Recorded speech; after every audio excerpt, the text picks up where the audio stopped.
Hello, everybody. Welcome to Drunk with Questions. I'm Gooch. And I'm Raj. Join us as we navigate the complexities of life. Here, alcohol may not be the answer, but it's sure as hell worth a shot. Hello, everybody. Welcome to Drunk with Questions, the talk show where ordinary people talk about extraordinary topics. With me today is the only guy I've run next to without his pants on. Raj, how you doing today?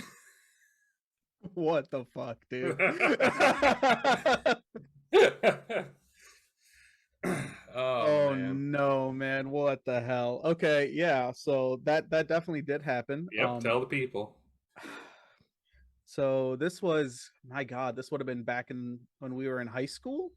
I believe so. Yep. Yeah, I think we were in high school and we were trying to get in shape for football, and we decided that we were going to go take a run through the nature preserve. Unfortunately, our pants got covered with these little balls from these plants with burrs. Yeah, burrs. That's what it's called. And oh my God, they hurt so much.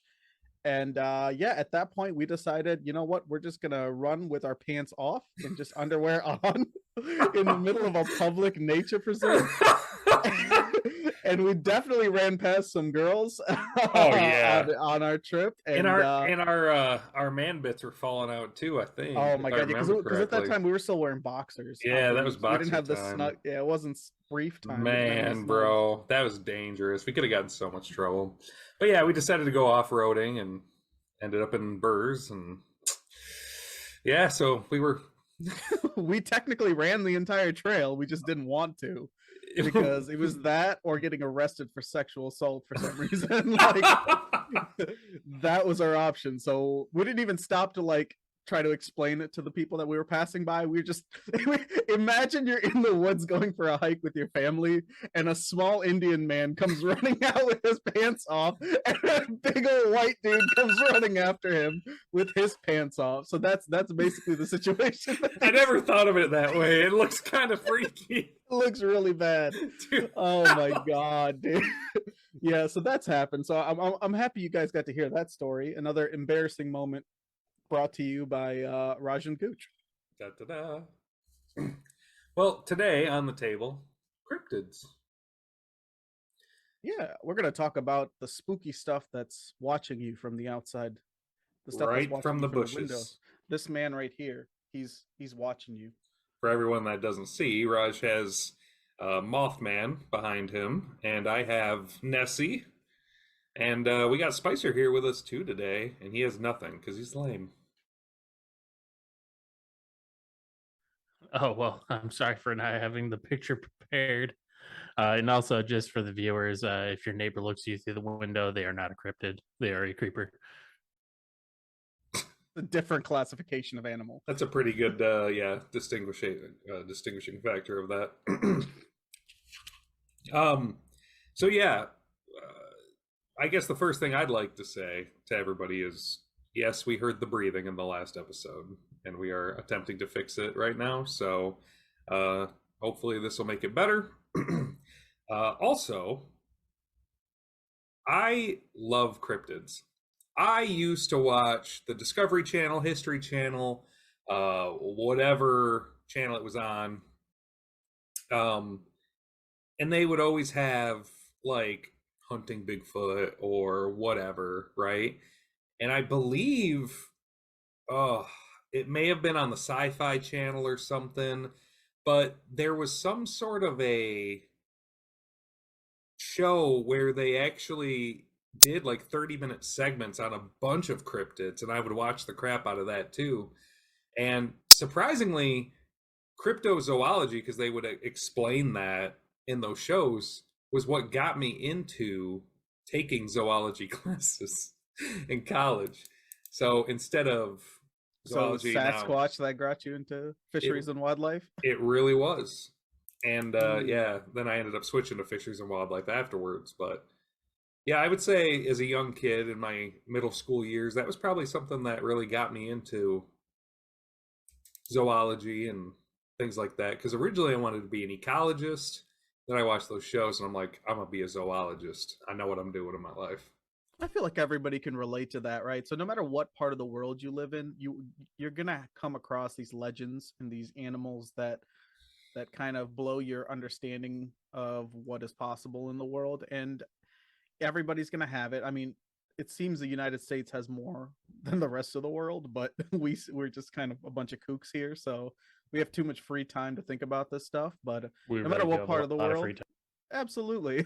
Like no matter what part of the world you go to, you're gonna run into somebody that talks about cryptids. We all have weebs in our friend groups, and it's gonna be something that everybody talks about, and we wanna spend it today just talking about some of our favorite cryptids. And none of this is an endorsement of whether or not these cryptids are real or not, but this is just our understanding as far as we've come in terms of researching, quote unquote, researching these creatures. And I think some of them are real, and we'll get to that later. But yeah, I I'll think state my this journey position. is a mental petting zoo of mythology. Pretty much. I'm going to state right now, I don't believe any of these are real. And I'm really creeped out by the fact that you called it a mental petting zoo. I don't really like that. It makes me feel weird. I can't confirm that they're real, it's so I mean, I don't know where we can get an actual petting zoo for some of these. it's like those dreams you have, Raj, of laying in a matted fur of a Squatch man, Oh, aka me. yeah, it doesn't sound too bad. I feel like I've done that before. That checks out. Well, guys, I want to start off with, I guess, the biggest one, right? So I think everybody in the world has heard of Sasquatch. That's always the number one go to when it comes to cryptid. Do we believe Sasquatch can exist? And if so, why have we not been able to find him? Okay, so I'm in the ring of it's 50-50 for me still. The reason why is because although yes, it's a very large animal and no one's really gotten good pictures of it, hunters haven't seen it, and that is what do I want to say? Like really against it. We know that there were humanoid apes that didn't take the path of becoming Homo sapiens, right? Especially in the past.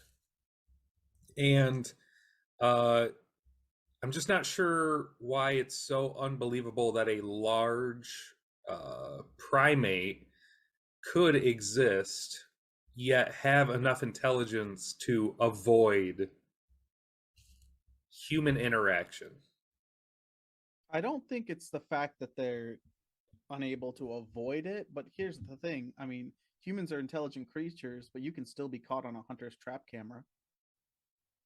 Like, you're expecting this thing to know every single thing that we can throw at it. For the history of people that have been hunting on this land, there hasn't been any sightings that are credible. The ones that have been found have been proven to be fraudulent. So it's like it's hard for me to believe, because here's the thing, no matter how big the territory is, at the the 200 years since this country was created, somebody would have come across this thing. And in the time that we've had cameras, everybody's walking around with an HD camera in their back pocket. Somebody would have found some pictures of this thing.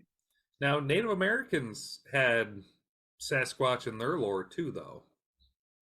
And some of them believe that it's an actual thing as well. So, with that, that means it technically precedes colonialism, I guess would be the proper term. I mean, we've looked at the history books and the evolution of animals that have been in this area, and we found that there are animals that could have been. One of the biggest, the most credible theories is the giant sloth that used to exist in North America. That's like the Right. most credible. Yep. It's not an ape-based animal. It's a big, it looks like a big bear that can walk, that's bipedal at some times, usually when it's foraging for food up on higher branches. But I mean, even bears, people have seen bears walk on 2 feet for short distances. They can do it. So That's like, true.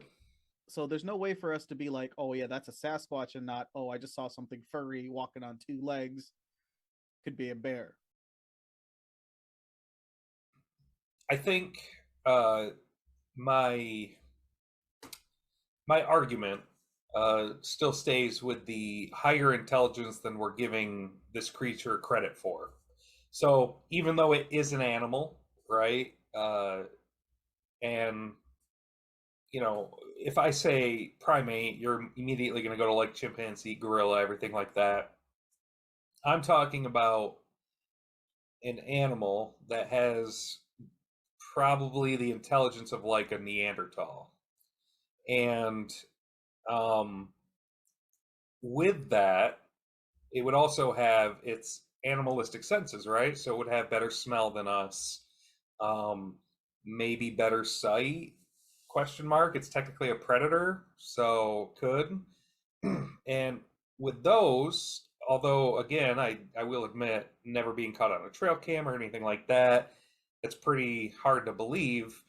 If the population is small enough, it would be difficult for it to just coincidentally occur. Some of my biggest things are the okapi, right? So the okapi wasn't discovered for almost 40 years after Western scientists heard about it. And then also, there's this really big, it's basically a praying mantis that everyone thought was extinct up until about 3 years ago. And they actually found these bugs on an island off the coast of New Zealand hanging off the cliffside. And I mean, they're big. They're not like a bug. They're like the size of your hand bug.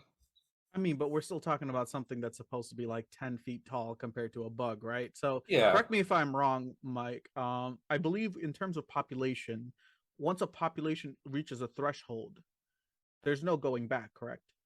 There's a threshold point where population becomes so small for it to effectively reproduce, especially over long distances. Yeah, so if Bigfoot is as widespread as people seem to want to make it out to be, like from literally Canada, some sightings in Alaska, all the way to Florida and everything, it'd be pretty difficult for me to say that that would be a sustainable population. The only way that that would work is if they had family groups, right? And they were extremely incestuous with those, which is also a possibility. I mean, it's an animal, right? So, We're talking about incestual Sasquatch. well, I mean, that's the wrong word. A lot of inbreeding, I guess, because they're animals. Sasquatch has to smash, yes. Yeah.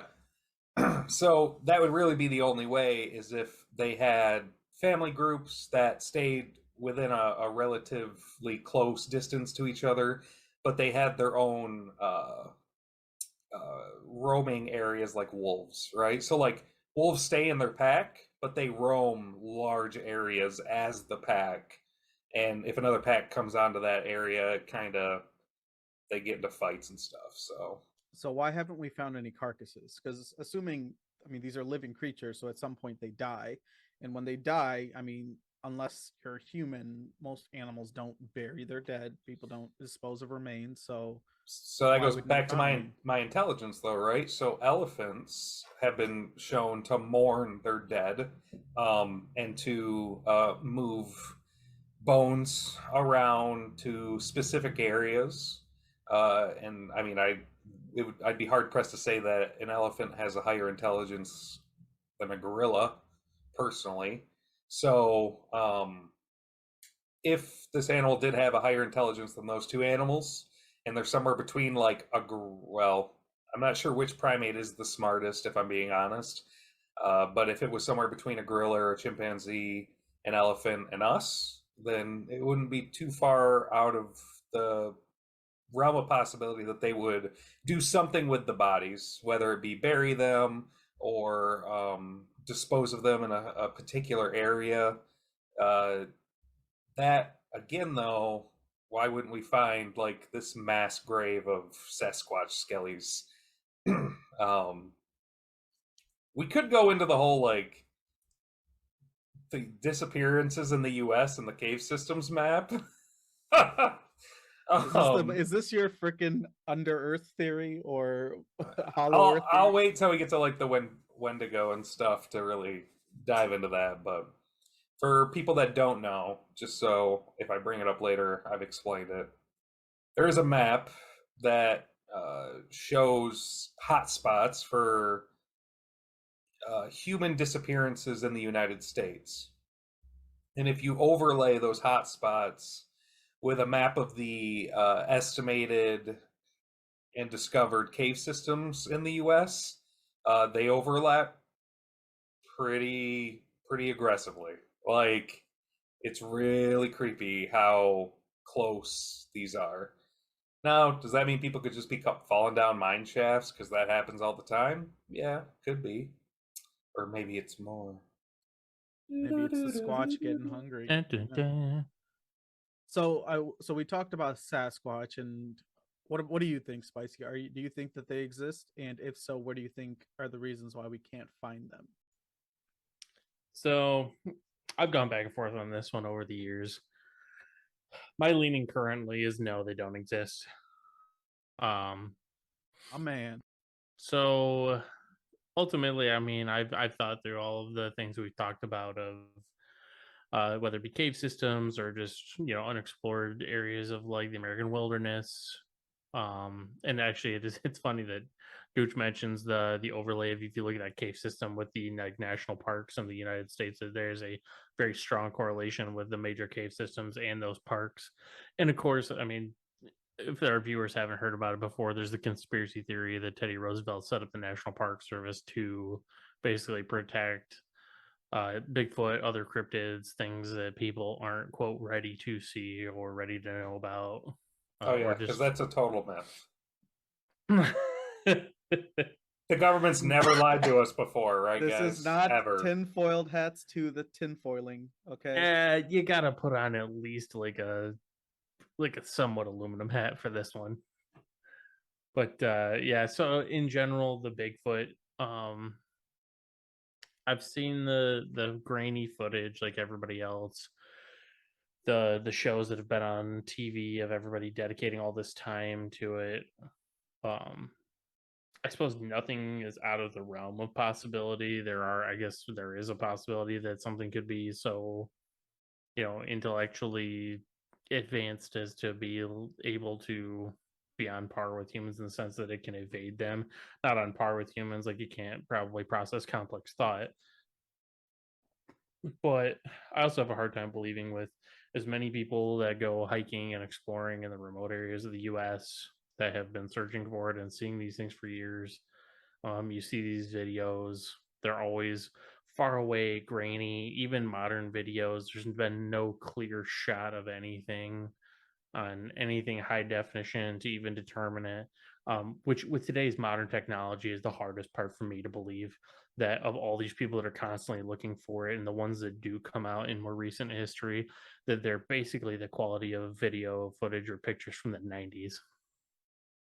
Like, you can't tell me that somebody didn't have an iPhone set up on that one now and couldn't take a solid, screenshot of this thing and zoom in and enhance it to be definitive. And so to me, when I think through it logically at that point, the more likely stance that I take on it at this point, that it's a hoax, it's people continuing the traditions alive, if you will, of people enjoying the myths about Sasquatch, wanting to explore kind of that, if we find it, or if it was real, if we find it, there's no fun in the hunt anymore. So everybody gets such a thrill. And realistically, there is a booming business on Sasquatch hunting. There are people that make tons of money on like hosting these outings to go searching in the deep woods of some of the Appalachian areas and everything like that for it. And just in general on the Souvenirs, touristy too. attraction of it. Like Sasquatch tourism's big business in some parts of the US. That's my biggest thing with Sasquatch is it seems to be a massive tourist thing, because anywhere that you claim that a Sasquatch has been or you've seen, you're going to get an inflood of these dudes walking in, using up all your hotel space, bringing in revenue. Like, there's areas that are like Sasquatch designed. Like, they have Sasquatch motel, Sasquatch sized food, shirts, everything. Like, it seems more of a marketing scheme. Like, I don't really understand why people think that this is not like an unexplored area that these guys are exploring. These are woods that they have to wear orange because hunters also go into these woods. So like this is not a place that people haven't gone to. People haven't spent a lot of time in. You talk about people that spend time in the woods, it's hunters. And they generally spend their time early morning when nobody else is out or getting later into the night when nobody else is out. So that would be like the prime time to see an animal would be early morning or as it gets closer to dark. And if they haven't seen it and these weirdos with their cameras and their weird Sasquatch mating calls haven't seen them, I don't really know why we think they exist. They're like, have you heard those guys? Like, just going. Imagine you live in the woods. You Yeah. just bought a land. You just bought property. You're like, okay, it's peaceful here. I built a cabin here. Everything's good. But every night you have to hear some dude just full belting, just in your fucking backyard, wondering what the fuck is happening. Oh, I'm actually surprised there aren't more homicides related to Sasquatch hunting. my favorite is they'll take the piece of branch or whatever and they'll thump it against a tree. Yeah, because that's a solid advice right there. You know, after the whole Jack Link's beef jerky, how they had the Sasquatch as the mascot, people started leaving beef jerky and fucking Bud Light out for Sasquatch. That was a thing. Hey, They thought don't you beef knock jerky. that, because that probably saved a bunch of desperate drunk hikers. That'd be a fun find though. Imagine you're just dying of you're waiting for somebody to come save you and just come across a pile of beef jerky. Oh, and you're like, huh? beer. It's a You're sealed like, thing I'm of good. Jack Links and Bud Light. Yeah, it's like I'm good. I can wait a couple more days. No big deal. I mean, the Bud Light's gonna be worthless because it's skunked up from being in the sun. Listen, You I'm can't not trying to make be Bud Light picky. worse. I mean, if you're out in the Appalachians, I suppose beggars can't be choosers. Bud Light is basically the water that's under those like industrial sized dumpsters in the city. Like that's what Bud Light is. It's basically just beer. It's like water that washed through whatever they made the beer in, and then they turn that into a beer. That's what. Oh Bud yeah, Light dude. Oh, well, that's right. Solid. Yeah, All based on Bud Light, yeah, that's probably pretty accurate. All right, let's talk about one that I am like 90% sure is real, the Wendigo. So you Explain lost why me. you think it's 100% real. Bro, just go to Wendigo TikTok, man. Wendigo TikTok. I'm not joking. Some of these videos, man. Yeah, Oh my- but that's just easily.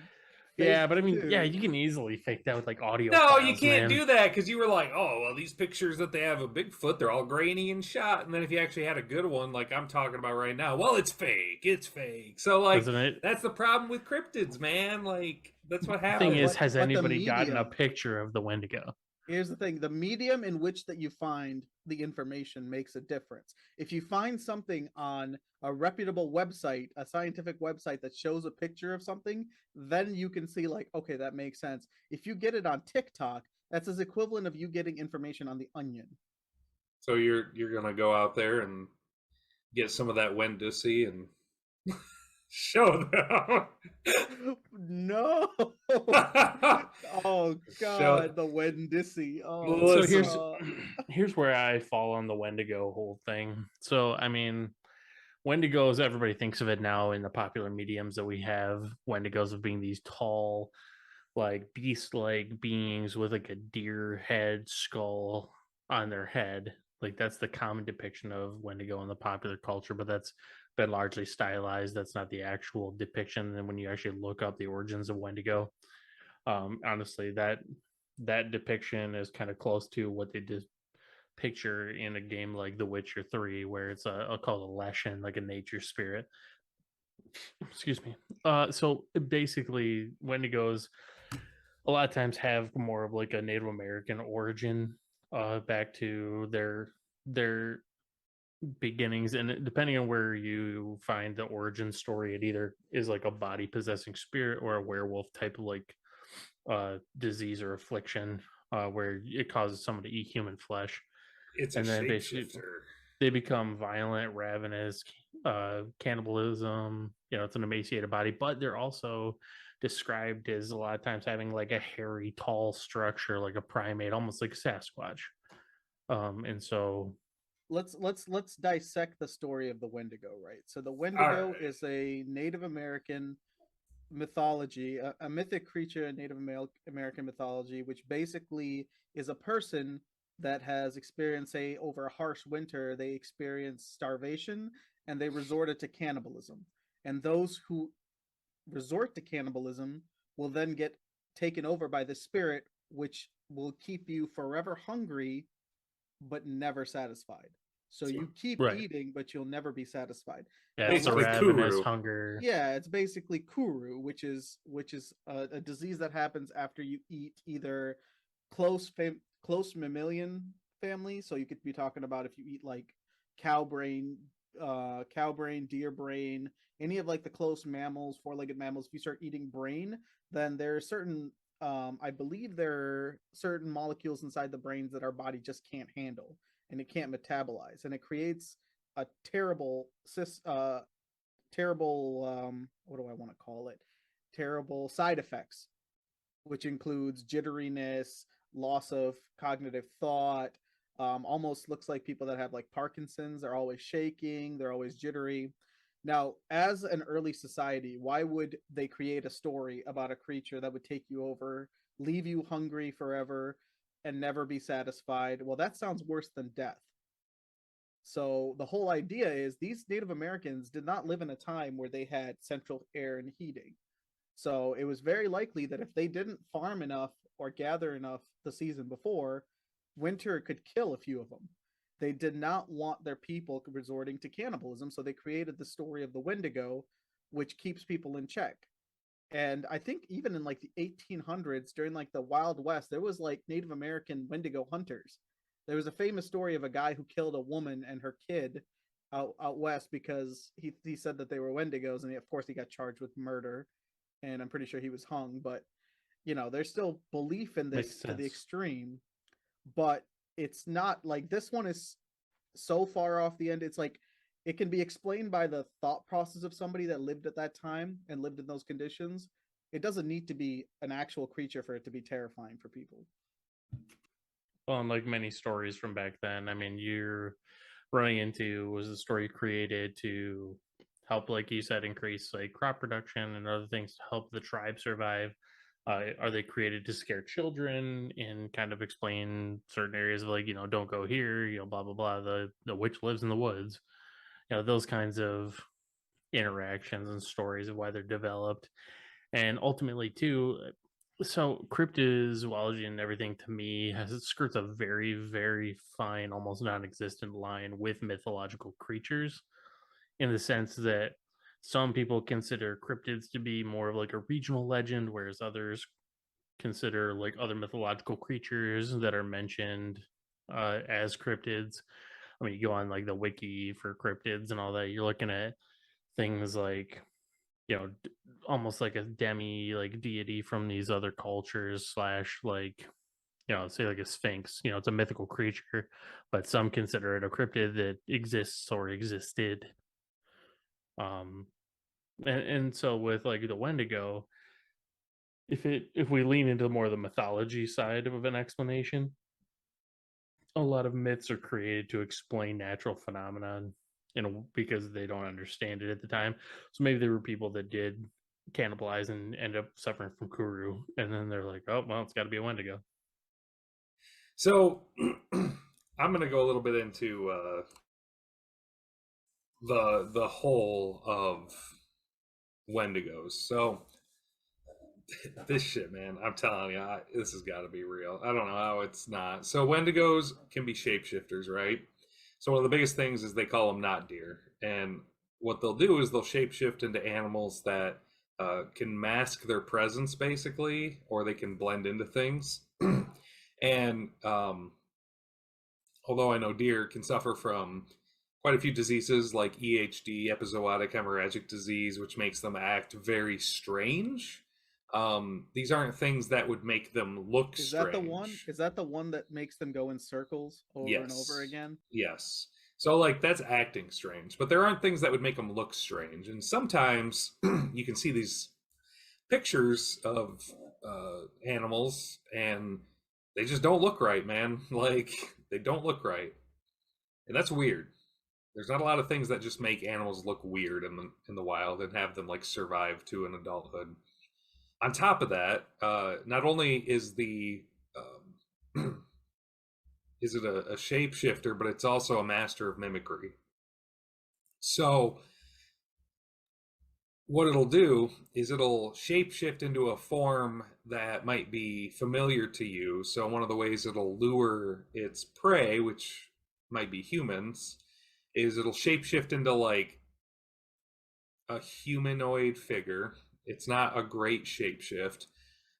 And what you'll see is they'll like stand out in the middle of the woods or something, and they'll be like, hello, hey. And that's like the easiest thing that they can say. And then if like you try to talk to them, they can't really talk back. Like they can mimic, but they can't mimic very well. So you may be like, hey, what's your name? It'll be like, oh, blah, blah. And you're like, what the You're telling me that you would not run the other fucking way if you heard that in the woods? So there's like, I would, don't get me wrong, but it makes sense, right? So if you're trying to lure something in and there's somebody out in the woods by themselves or whatever, and they think someone needs help, they're going to go try to help them, right? Like a lot of the times. But if that happened, I'd be like, nope, bye, see ya next week, forever. Also, on top of all of that, one of the scariest things about the Wendigo is the closer it is to you, the further away it sounds. Explain how that works. So, magic. If you're trying to lure something to you, right, and it begins walking towards you, if that thing knows that it's getting closer to you, it's going to become more on edge, right? But if it thinks it's getting further away from you, it might like be like, okay, I can get closer, right? So it's a hunting strategy. So let me ask you a question regarding the food. The Wendigo isn't specifically looking for humans. It Not doesn't always. specifically not looking for humans. It has deer. It can eat all kinds of other stuff. Right. Why is the deer population on the rise? Well, it's not like there's 40 million Wendigos out there. Deer populate like rabbits, basically.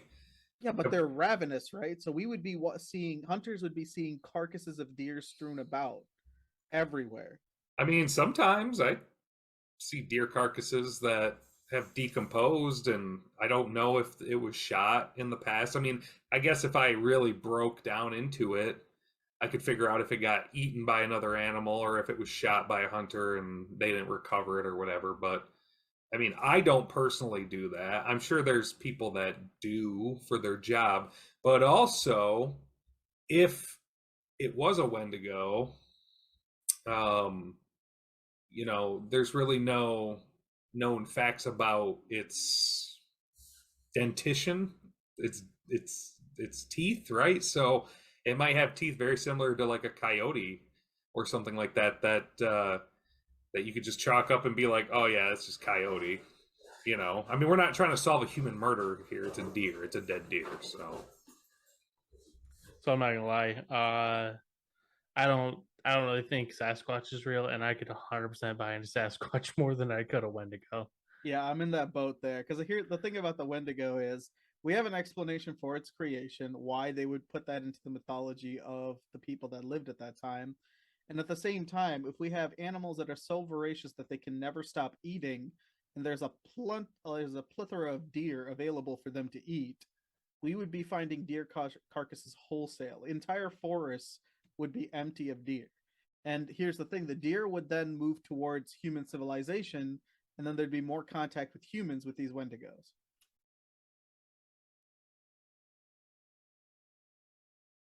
To me, I mean, I guess the Wendigo, while it's classified by most people as a cryptid, falls more into like the mythological realm of like the oral traditions of Native Americans that kind of evolved into being more of a creature type that people are saying as a cryptid. You know, it started as more of almost like a spiritual possession type deal in their Yeah. culture. We're talking more like demons possessing bodies at this point, like with the way it So sounds. the way the Native Americans would consider a Wendigo is kind of like what the Japanese culture would consider a kami. Where's the kami? Not that kind of kami. That was the last episode. God damn it. But yeah, so like a kami in not Native American, but Japanese culture is a type of spirit, whether it be a nature spirit, that kind of thing. They have a whole differentiation in like Shintoism. Did you just say it's Japanese... a dim-witted spirit? No. Oh, sorry. I thought for sure you said it's a dim-witted spirit. And I was like, what the hell does that mean? Hey, I'm a ghost. I'm here to help you. Yeah, that is definitely not the main category of a kami. But so like in their culture, it would be more of the at least from my understanding, and I could be wrong, and one of our viewers can feel free to reach out and correct me if I'm wrong. So there's a distinction between like kamis and yokai in the Japanese culture. And so yokai would be like their type of cryptids, like they are monsters typically, or a type of spirit that takes like a monstrous form that people can actually see. And then a kami is a spirit that would either take possession of an object or like a nature spirit that would be just like a vase? Kind of floating around. Like a what? Like a vase? Yes, actually. So candelabra? There is actually a concept in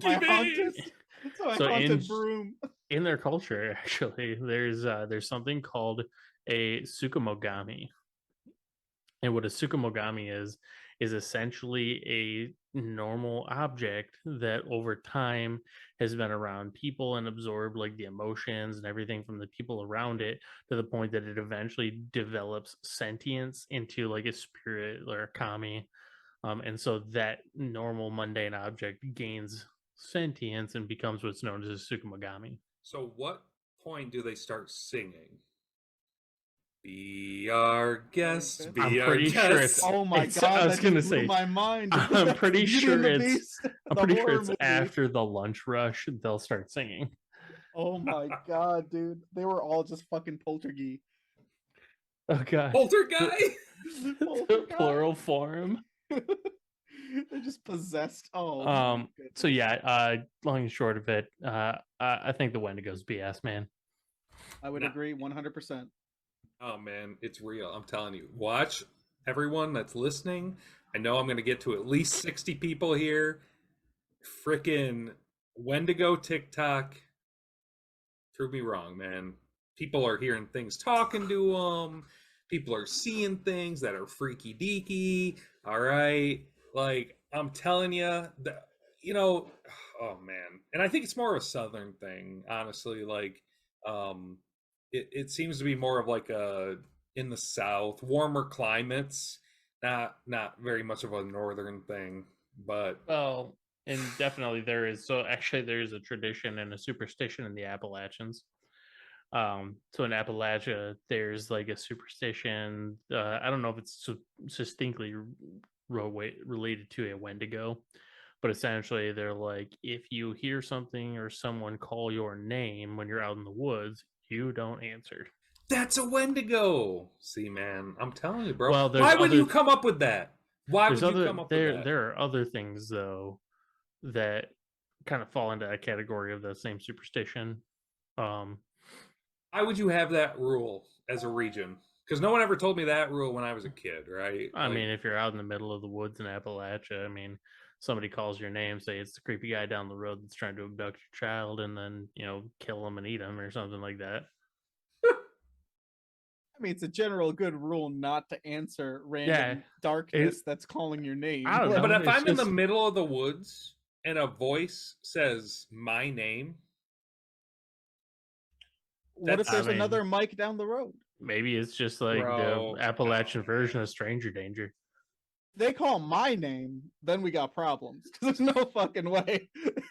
There's nobody else out there with my name. Why, Raj? Because they had to Google Translate it or something?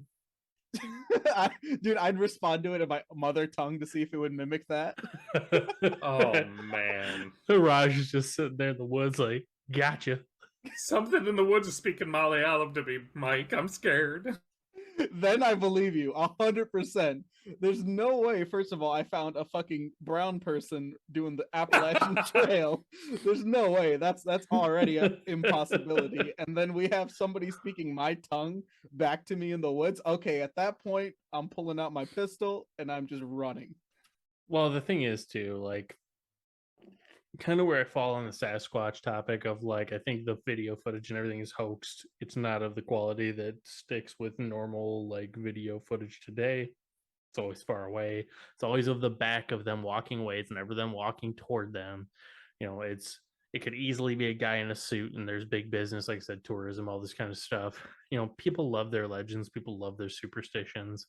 Wendigo TikTok could easily be audio files of people putting that stuff on there for entertainment value. You know, You're an audiophile. I might be. An audiophile actually is a word for somebody that does partake in high quality audio. Sure, absolutely.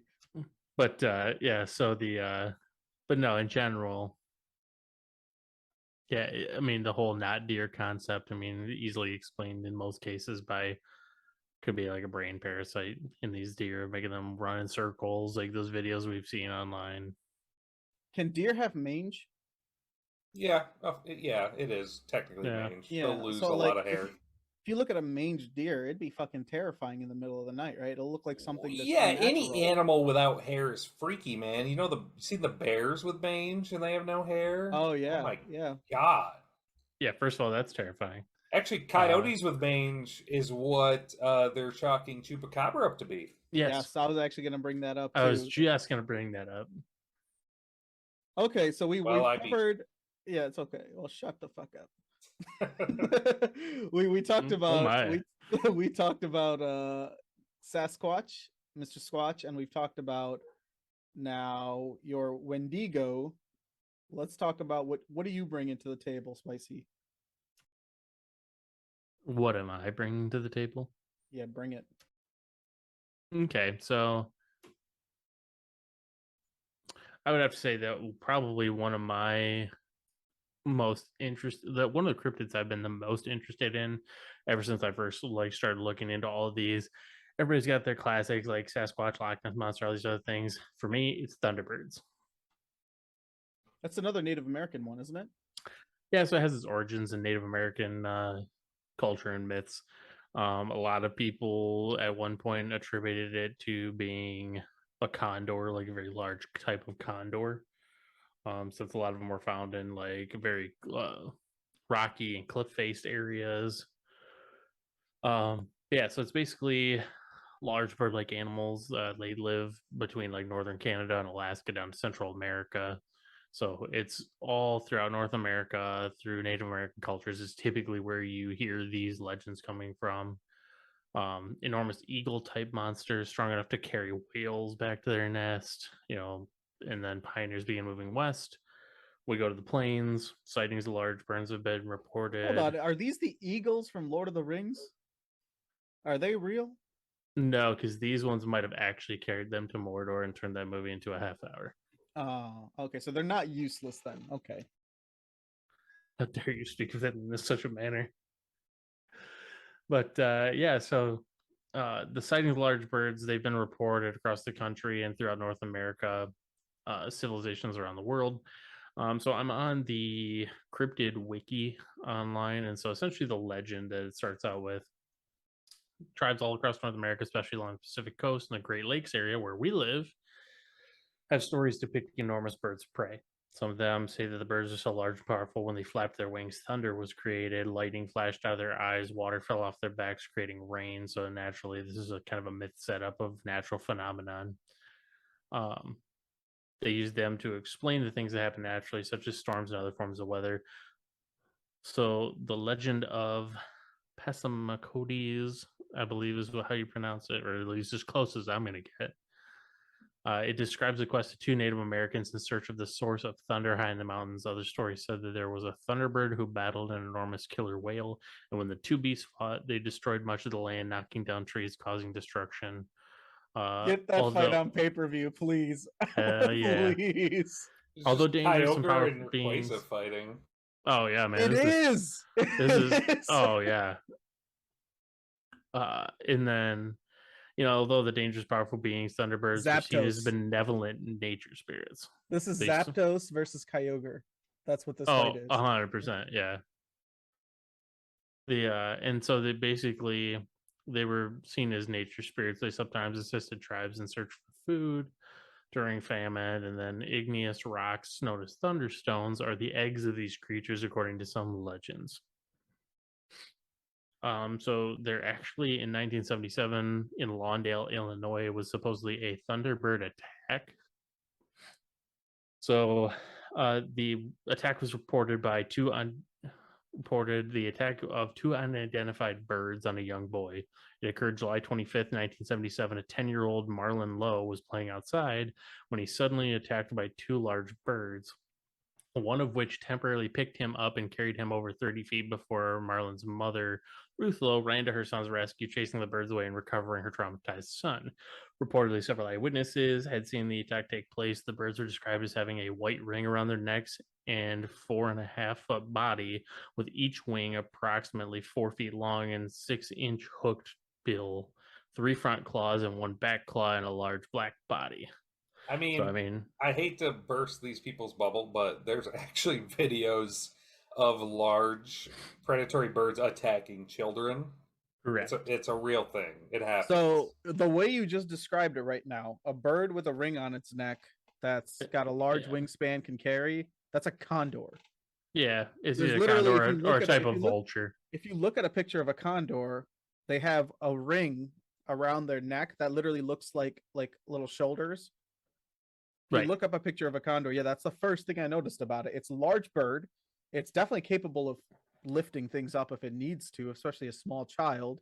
If it can take a small dog away, it can carry a small child for a certain. It's not like they described it as picking it up, taking it up in the air, and then dropping it. They were basically just dragging it probably across the ground. And when a condor is, I think, the biggest bird in North America, if not the biggest bird in the world, correct? The California condor is the biggest in the U.S. Yeah. Mm-hmm. I thought it was the Andean. In the U.S.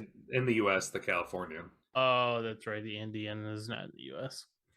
Andean, not the Indian. Excuse me, sir. Wow. Wow. Okay. But so we then get to sightings the Indian being condor reported just does your taxes. Oh my god. But yeah, so sightings of these large birds have been reported for many years, supposedly. Began as people began settling farther west in the U.S. and Canada. One of the most famous reports apparently came in 1890. 2 Arizona cowboys claimed to have shot and killed a large bird. The weird part is it was described as having no feathers, and it had the head similar of an alligator. The 2 men supposedly dragged the dead bird back to town after killing it. The report seems to suggest that the creature looked more like a pterodactyl or a dragon than any modern-day bird.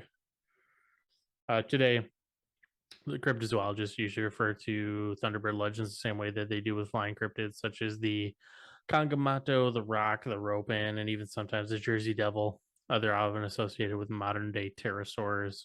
Many of the encounters with the creatures are all described similarly. Quite often, they resemble pterosaurs, which are thought to be extinct for millions of years. I mean, in the wiki, it literally shows a picture of Argentavis, which is a giant prehistoric condor compared to a human. And I mean, when it's standing up, it's literally taller than a fully grown man. But then explanations, these teratorns, these pterosaurs, they're not. Nothing's been found in modern day history that's bigger than either an albatross or an Andean condor. Yeah, it's just not. Yeah, with the amount of people, the amount of things that we have in the sky, it would be almost impossible for us to notice a gigantic bird flying around, let alone something that's able to stand as tall as a human being standing up. I mean, there are birds that can do that, but they're largely terrestrial birds because the size that you would have to maintain and the wingspan you would have to carry yourself. Yes.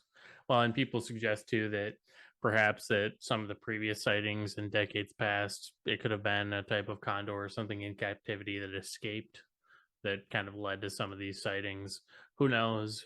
Well, It's could kind you of similar. imagine that? Like you're watching the sky. There's thunder all around, and there's a gigantic bird flying around Yeah, you're in like, the oh, sky. it's You're got to gonna be be like, him. Thunderbird.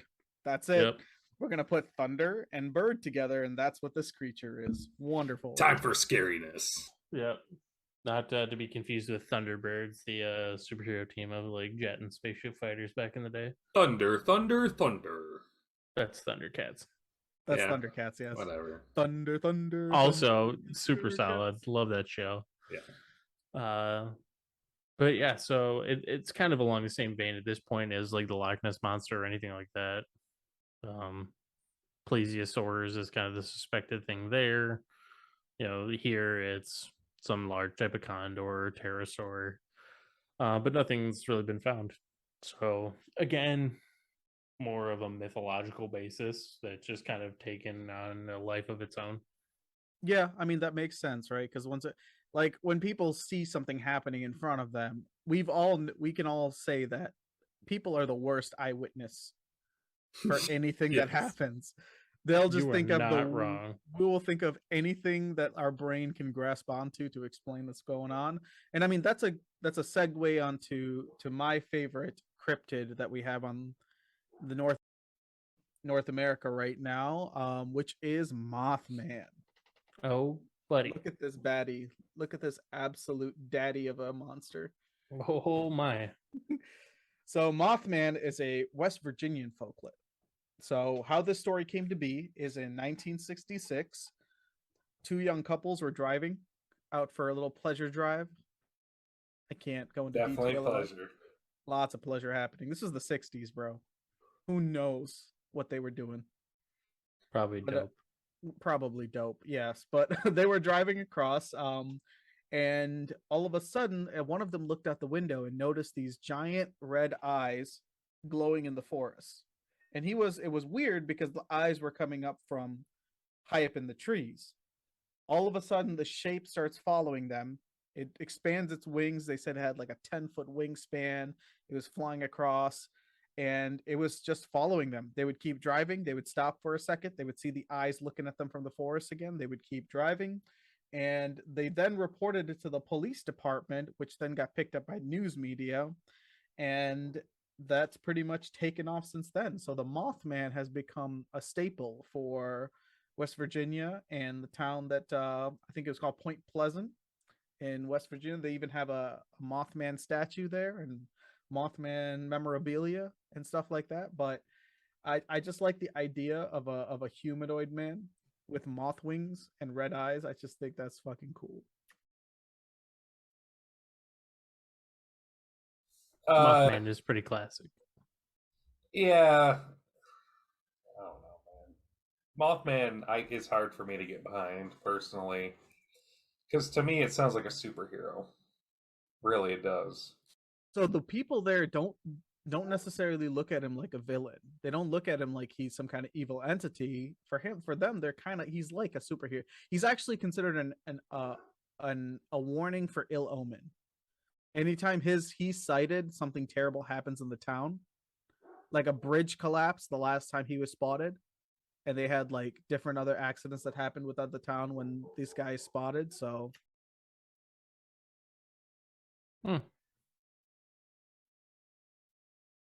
stuff to think about. I don't know. Like I said, it's just something that I found as a cool little story. Apparently at that time is also when Batman became really popular, and I think that had a lot to do with why Mothman became so popular. That's probably part of it. Like they think that one of the theories for him is that he's from another universe, and that he's traveling between, because the sightings are so far in between, they think that he's actually traveling from different universes. Now I don't moth humans from a parallel dimension. Yeah, they think he's an interdimensional being. Like a fourth dimensional being, which is why he comes and like warns them when things are about to hit. The only fourth dimensional being I know of is Deadpool. Deadpool, yeah, because he just breaks that fourth dimension all the time, doesn't he? The fourth wall. Fourth wall. Yeah, okay. And Mothman's become very popular. I mean, you drive through West Virginia, Mothman stuff all over the place, especially in certain areas. Most recently, one of the games we started playing as a group here and there, Fallout 76, big old Mothman references in that one because it takes place in the hills of West Virginia. So, Which would make sense because if it's a bad omen, bad things are happening. Yeah, I don't necessarily believe this guy to be real. I kind of wish he was, but he's such a goofy character. You gotta love him. He's like a bad DC fucking superhero that never got I allowed. absolutely do not wish that thing was real. No, man, he seems friendly enough. Look at him. Yeah, no. I don't Would think Mothman have human insides or bug insides? It's probably an exoskeleton, and then you squish it, and all this little green pus comes out. Ugh. Would he have started as a pupa and formed a chrysalis and turned into the beautiful moth that he is? Sure, from the dimension that he came from, but he's a full-grown Mothman in this world. Ugh. Skip to the origin story. Well, it's probably gonna have to be created because I don't think that exists. The origin story. He's been seen all across the world. Apparently, he's seen in Moscow before the 1999 Russian apartment bombing. He was seen all over the world, just like weird occurrences here and there. But the first story of him originated in West Virginia, and that's where he started. Let's see here. What else you got for me, guys? The Ninja. The what? No, we're not doing this. Yes. We're not doing this, Mike. I just watched YouTube videos. It's real, the ninja? bro. Ninja. So it's actually Japanese folklore, and it started in 2002 when these people from a research vessel claimed that they saw a whale-like or porpoise-like creature that seemed to have humanoid legs swimming. And it literally looks like just like a blob with eyes and a like creepy smirking mouth. And there's actually video on YouTube of a like a deep dive underneath the Arctic ice. They were checking out some of these critters that live down there, and it's freaky looking, man. I don't think it's fake. I'm not saying it's what it is. It might be another animal, but it's creepy, bro.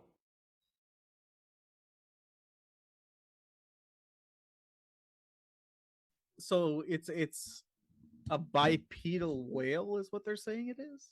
Pretty much, yeah. Like a bipedal whale with like a humanoid-ish kind of face. And I don't know. Oh, that's a... Welcome to the cryptids. Yeah, in the ice? What the fuck? How do you even explain something like that? Like, what would be the origin story for this creature? Well, whales technically still have pelvic bones. So it would be a whale that never lost its hind legs. After all this time. Well, there's so much shit under Antarctica that we don't know, man. There's a whole continent under the Arctic ice that we don't even... Yeah, but there's no reason for us to believe that the laws of evolution have changed at all in why those areas. Why does that mean the laws of evolution changed? Whales retain their pelvis. Why is it so hard to believe that there might be a whale-like creature that just retained its hind legs? And what does it eat in the Arctic? Friendship. I was gonna say, if it had its legs still, I mean, like with no fins, how would it maneuver around in the Arctic? It's a fair question. It's cold. That is a fair question. The Ninja has been... It's like I'm Pluto. not really We're gonna buying toss into the that out. Ninja. Yeah. The Ninja is like Pluto. We're gonna go ahead and kick him out of the group. He's not welcome.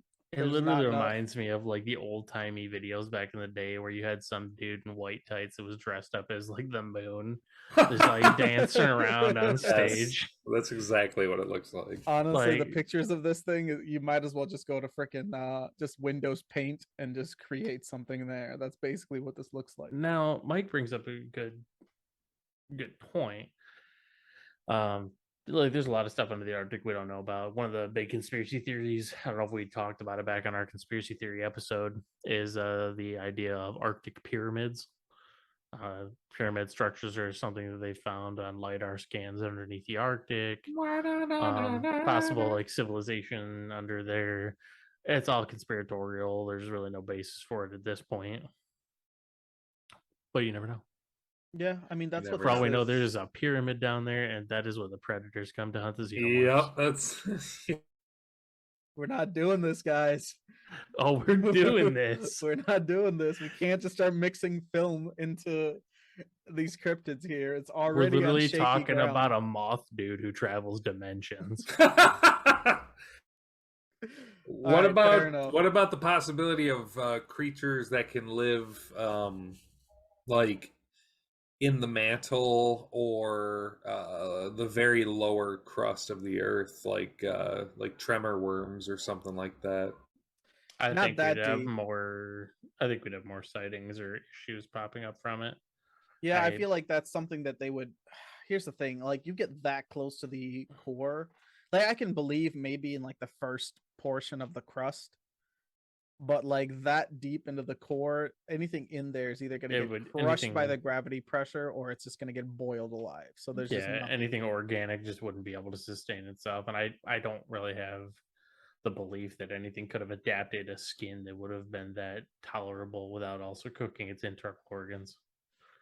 Yeah, but here's something that could be living under the earth. The Mongolian death worm.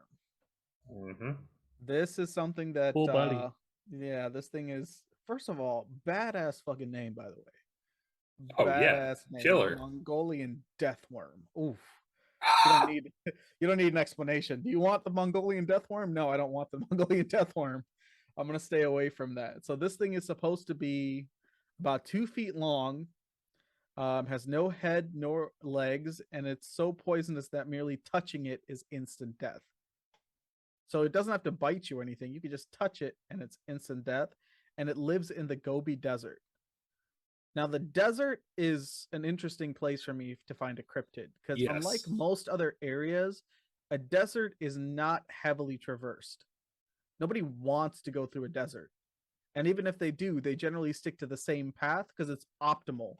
When you're crossing a desert to get to a place, you're finding the optimal route and you're sticking to it. And deserts used to be tropical rainforests, so there might be a lot of underlying biomass underneath that sand, you know. Yeah, and I mean it's in the western and southern part of Gobi, and there's been tales spinned about this Mongolian death worm. I mean, like, this is not some gigantic creature. I mean, 2 feet long is big, but it's not ridiculous. Like, depending on the Like oxygen level on Earth, depending on the oxygen level on Earth, like normal centipedes and millipedes could get to that size. So it just depends on what this thing sustains itself on. If it's only attacking, if it's feeding on whatever's in the ground, like an earthworm would, or if it's actually like a predatory animal that goes after animals that would go. Because in the desert, all these animals burrow. They go into the sand so that way they don't get cooked by the top layer. Because once you get past the top couple inches of sand, it's actually pretty cool underneath in the desert ground. But it also has to go deep enough where it can stay warm during the cold, because the desert gets really cold at night too. So it's both extremes that it has to manage. So the only argument I have for that is generally ground dwelling animals breed above ground. So there should be a season where these things would be breeding. An example would be the earthworm, right? So in the spring, earthworms hibernate if it freezes through the winter. And then after a certain amount of rainfall hits, they actually come up out of the ground, and they're hermaphroditic, so they line their head ends up together, and the ring that's around a earthworm's head, you know, like the different ring skin, is the is where I believe like the eggs and stuff are, the ovaries are. So they'll line their eggs up, and then they'll transfer sperm, and uh, they'll just transfer sperm. Really, that's what they're doing. Makes sense.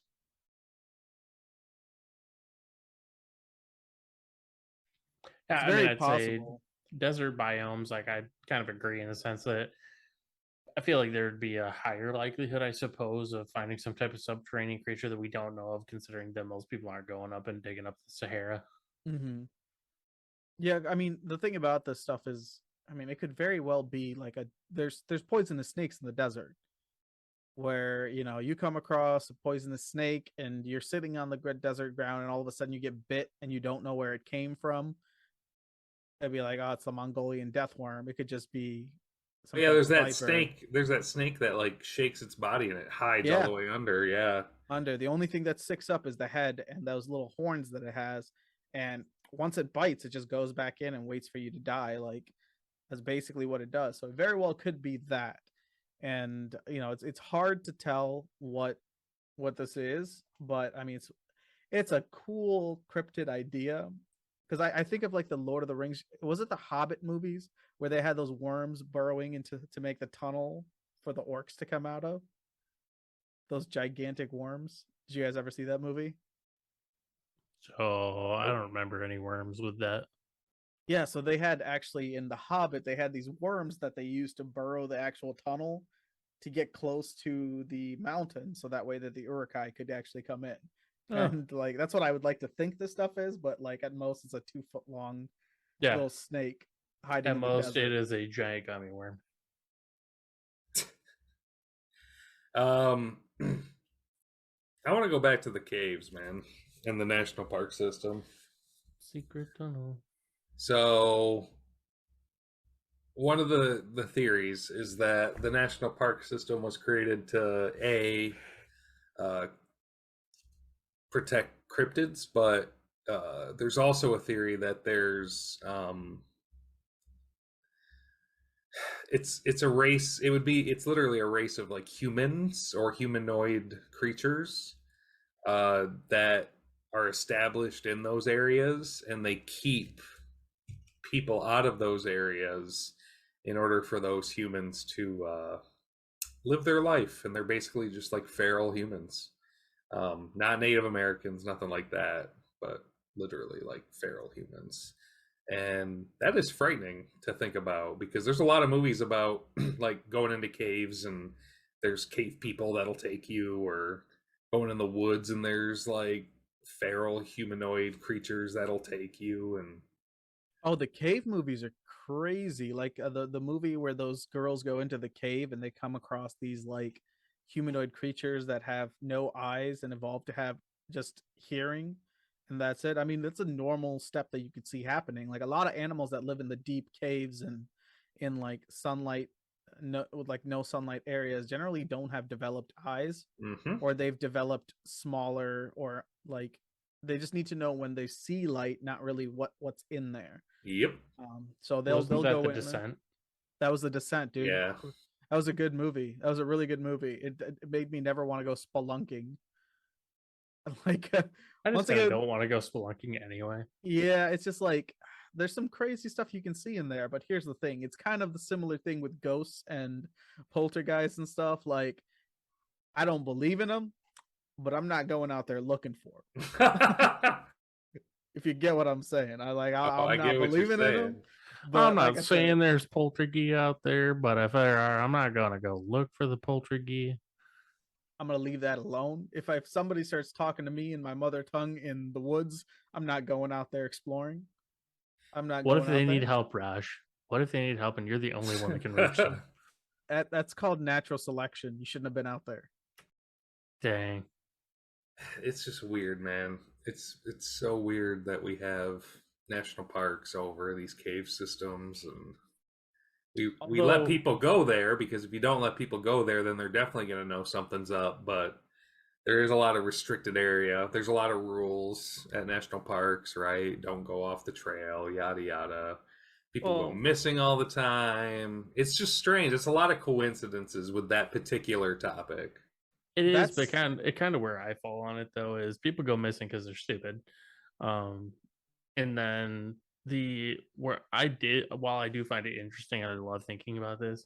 The cave system overlay with the national parks to me would just naturally occur anyway because one, these nature preserves and these national parks are the most majestic areas of our wilderness that we have in the United States that hasn't been populated basically by humans. They the cave systems are probably going to coincide with those like untouched wilderness areas, so to speak. When you develop land, you're not going to build your land on the rocky crags where caves would be found. They're not going to be in the areas that would be settled. And so naturally, you're probably going to preserve the areas that contain these diverse ecosystems, other with the caves and with the woodlands around them. When you talk about things like Yosemite with like the geysers and some of the things with the subterranean, like when you look at the geyser systems or whatnot, these caves are just going to be a naturally occurring part of that. And so while it's an interesting coincidence, I don't necessarily think that it's a causation. No, it makes sense. And I mean, I can understand where Mike's coming from in terms of like they don't want people to know, so they're gonna just let them Right. explore a certain amount of it so they feel like they've seen everything. Something that's similar that I heard about recently was in Area 51, everyone thinks it's a UFO place and that everyone thinks that Yeah. there's aliens there. So during, I think it was World War II, there was a guy who started hearing weird signals coming from his ham radio because apparently during World War II, people were kind of going nuts with the ham radio, trying to play like homegrown spy and stuff and listen in on things that are going on. And he started hearing these weird sounds and weird things going on because part of the atomic project also consisted of working within Area 51 because it was like a secret base area. And instead of when he took that information, he's like, I heard some weird stuff and went to the freaking Air Force with it. Instead of telling him, no, you just listened into something that was, military based, don't worry about it, stop listening to it. They told him to keep digging. So they're like, oh man, you're onto something, keep digging. So this guy is going full blown into the freaking rabbit hole. Like everything is now UFOs to him, right? Everything is now, oh my God, this is I'm onto something, and then all of a sudden while he's getting that like all into what's happening right now, they're actually conducting atomic energy research without anybody even thinking about it. Nobody cares about that when everybody's hunting for UFOs. So That's it's fair. a the false That is flag fair. basically to just get people to think. I mean, it didn't end well for the guy. He was institutionalized for his delusions, and I think he died. But yeah, I mean, that's a great way to hide something. Don't tell people not to go somewhere. Just Doing what he loved. feed them into their fantasy so that way they are so busy looking for that one fantasy that they miss everything else that's happening. And that's fair too. I mean, everybody knows the whole human intuition. If you tell them not to press the red button, they're going to press it. So, Oh, they're going to smash that red button. oh yeah, smash it hard. I So just thought it probably was a one of cool thing. the probably at least well probably the last one for me, the one that I came across that I actually didn't realize was a cryptid until now. So I thought it was just kind of a mythological creature and stuff like that. So ancient Egyptian culture, mythology, I find really fascinating. Kind of one that people don't talk about as much, at least mythology wise. We think of creatures from like ancient Greece and Rome and all that, but they have something called a serpopard, and it is applied by some modern researchers to what's described as a long-necked mythical animal from ancient Egyptian and Mesopotamian depictions. They found images of this on ancient Egyptian artifacts, and it's been painted on the Narmer palette as well as the small palette of Nekhen. And so it's a cross between like a leopard and a serpent, supposedly. It's a chimera. And no, different. If you look up pictures of a serpopard, quite different. Um, So burying the body of a leopard and the head of a snake on a long neck, although not entirely. Um, they Oh, kind of, yeah. So they kind of describe it as a the Egyptians were well known for like accurate depictions of animals on their artifacts, which leads some archaeologists to think that this actually wasn't a mythical creature, but an extinct animal that existed during ancient Egyptian times. a long neck You know, cheetah. well, Get yeah, out of here. basically, Come on. yeah, it's basically a giraffe cat. It's a Um, noodle neck. It's a noodle neck cat. That's so I basically what it mean, is. so essentially the depictions of it they were used as more of a they believe it's kind of a heraldic beast, symbolizing royalty, protection, all that good stuff. Religious concepts for uniting Upper and Lower Egypt. You know what it could have been? So, It, hmm, it it could have been a snake that still had vestigial legs that went extinct. Not that it was hmm, using the legs, but they were like maybe there, and maybe it wasn't very big, but maybe it moved really fast through the sand, or well, it was a tropical desert back then, technically, wasn't it? Ooh, So I've got a one. What if it was a leopard that had a caiman or a crocodile?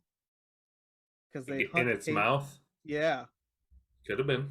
because nobody expects that, right? oh, Have you seen those videos in the Amazon? Leopards will just go into the water, grab a caiman, and drag it. And the way it drags it, it looks like it has a caiman tail if you're not used to seeing that all the time. right. And I mean, you look at a certain angle, you're just going to see a crocodile's head, and then you're going to see a leopard's body. That's a fair So, point.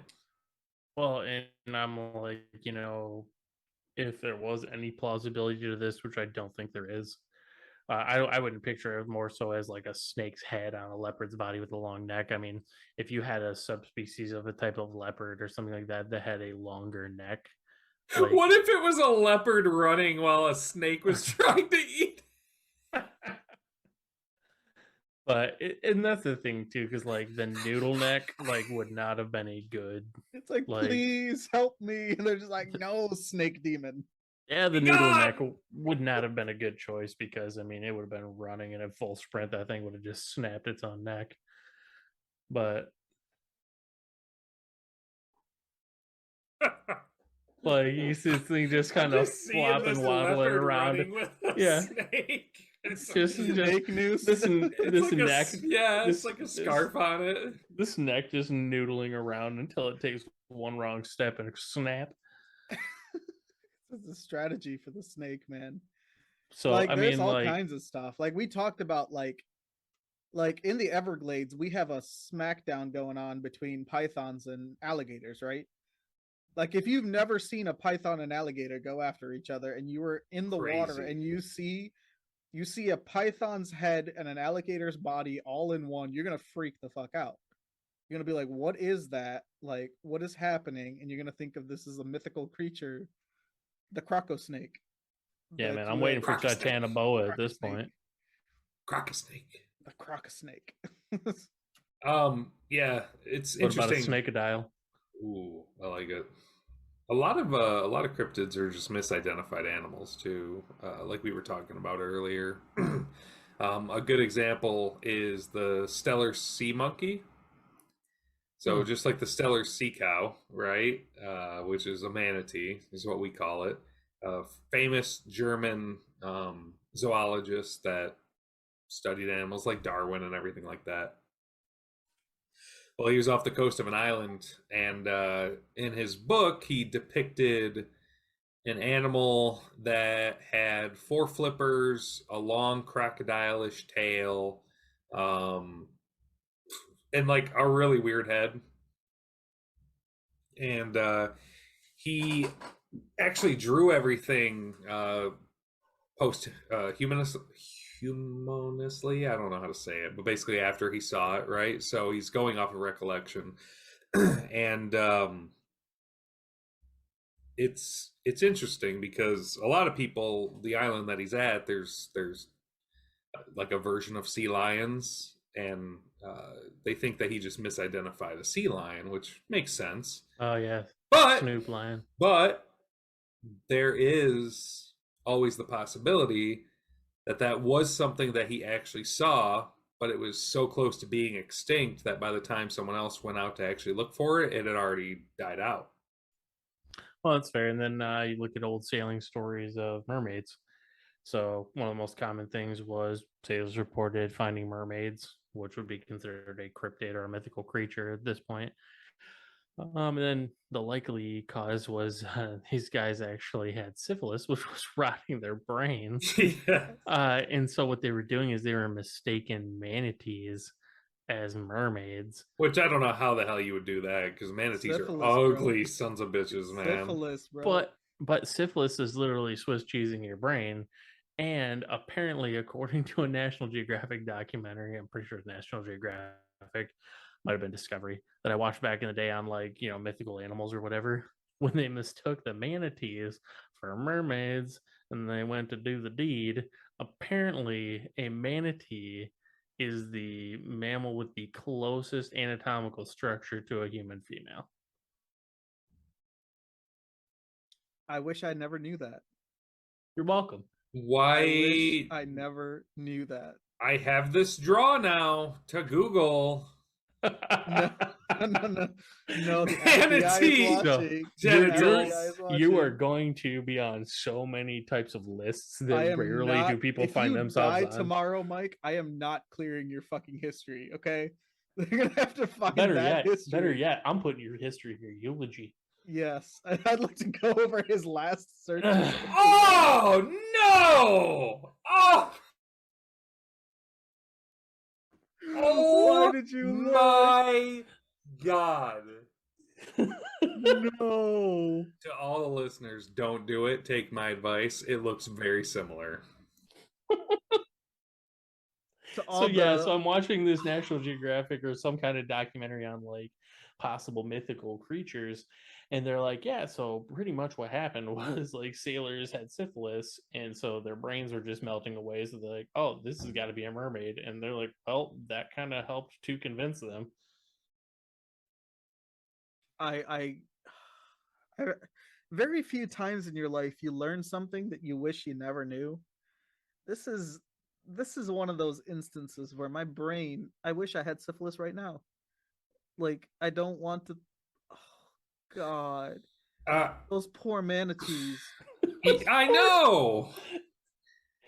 Oh no. And there were probably so many back then. Yeah, they weren't getting hit with like boat propellers like they are now. Is that a problem? Check out all the Manatusi we got running around here. Oh, I can't even say that now. I can't even say that now. Oh God. Did you ask if manatees getting hit by propellers was a problem? Yeah. Oh, that's actually it's a huge problem. Yeah, if you look at most manatees, like especially down in Florida and stuff like that, there are scars all over them because they'll be swimming along and literally the propellers from boat motors will cut them. Is a manatee the same thing as a dugong? A dugong is a Pokemon. Is it? There's another name for a manatee that's similar. Not that I'm aware. No, you're thinking of seal and sea lion. Is that what it is? Is a dugong a Pokemon? And if you look it up, it's 100% a Pokemon. Oh God, maybe there's a little too much gin in my drink. A dugong is essential. So dugongs are based off of seals or sea lions. So yeah. Okay. A dugong is literally a white seal Pokemon with a unicorn horn, practically. Oh, unicorns! Why would? Dude, no, let's talk about animals. Well, we can talk about unicorns first, but we need to talk about animals that sound like they're cryptids and they're not. This is true. I don't even care about the unicorn anymore. What is it? Yeah. Like a narwhal? Oh, that's fair. Yeah. That sounds fake as hell, man. That's the unicorn of the sea. That is the unicorn of the sea. The narwhal, dude. Oh my God. Aren't they like pretty close to being extinct? They were hunted for their thing for a while. For their thing. Oh their yeah. Thing. I don't know if they're like close to being extinct. They're a large porpoise, so there's not many of them. But I don't know if that means they're. They also hang out exclusively in the Arctic. So you know what they use that for, right? Is it for mating? Like no. for like. It's to corral fish. So in the water, when they're chasing a school of fish, they actually spin it around, and it forces the fish to kind of follow like a funnel, and then they can eat it. What you're telling me why is a does it have to be narwhal pointy is at the that point? sheepdog of the sea. Well, it's just a growth. It's just a keratinous growth. I can't think of. That's a pretty majestic keratinous growth. Can you think of a single horn that's not pointy at some point in the real world? I don't know if there's, because their purpose is generally for fighting for mating rights, so they have to be pointy. Like you're talking about thinking of something like a horn that's not pointy. Yeah, think of any horn that doesn't end in a point. I Do mean, deers point? a lot of narwhal Yep. tusks aren't Yeah. very pointy, actually. Some are.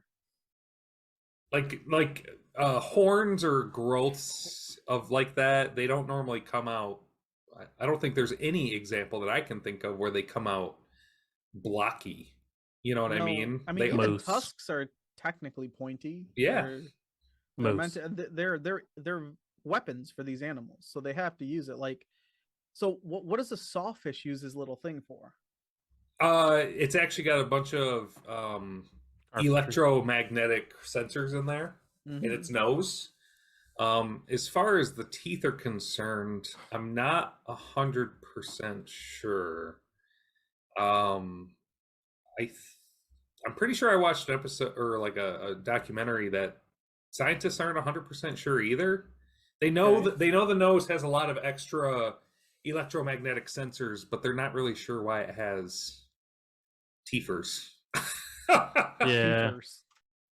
So, Well, and- so are these like old sea tails? Also, there is another one that sounds like it should be a cryptic, a sawtooth fish. If I told you there's a long-nosed fish with teeth on the end of it, you'd be like, "You're so full of shit. Get out of Or here." a plat. Can we talk about the platypus? Platypus, yes. Platypus, yes. That Have you thing seen that? Oh is my a duck beaver that has poisonous spurs on its back feet. Do That you- thing did you is hear like one about- of Hercules' lost trials. Did you hear about when a British scientist sent a platypus back to England? And they were like, "You're so full of shit, this was taxidermized." They didn't even believe it when they saw it. Yeah, because they're like, this is a what? Yeah, that's not real. What is that bird? The really terrifying bird that I think it's a South American bird. Oh my god, I forget what it's called. It's literally terrifying. It has the most terrifying call I think I've ever heard. I gotta find it now.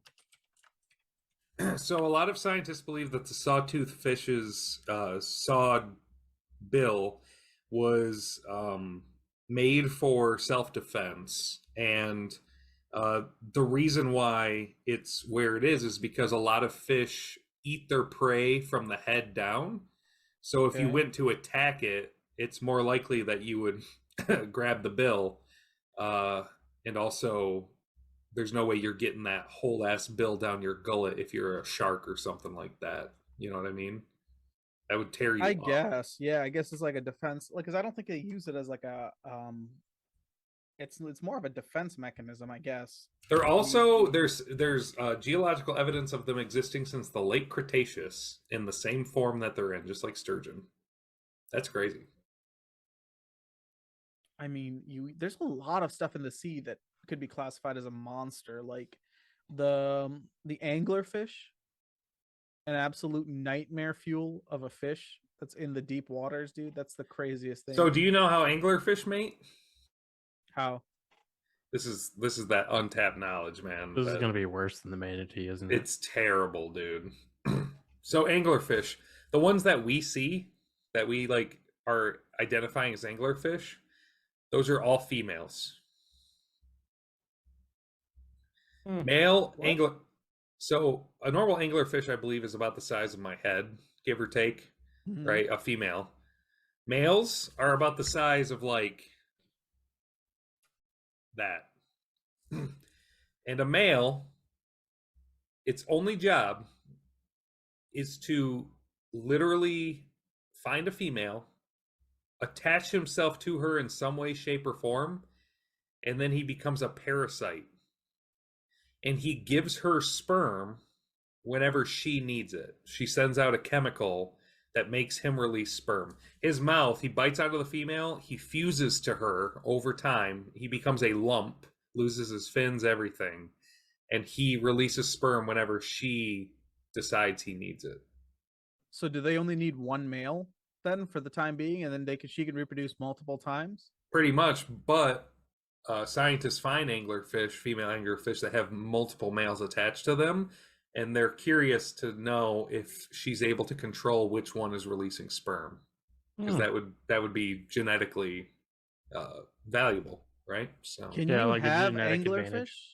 up in like an aquarium or something like that? Because they're deep water fish, right? So you have to have the pressure yeah, and it's everything only for them to survive. it's after like tsunamis and stuff they find them, right? And they can figure out what a male and a female is because it's a different genetic makeup. They'll look at the bumps. The Oh, bump is have you pretty obvious. usable? Have you seen an oarfish?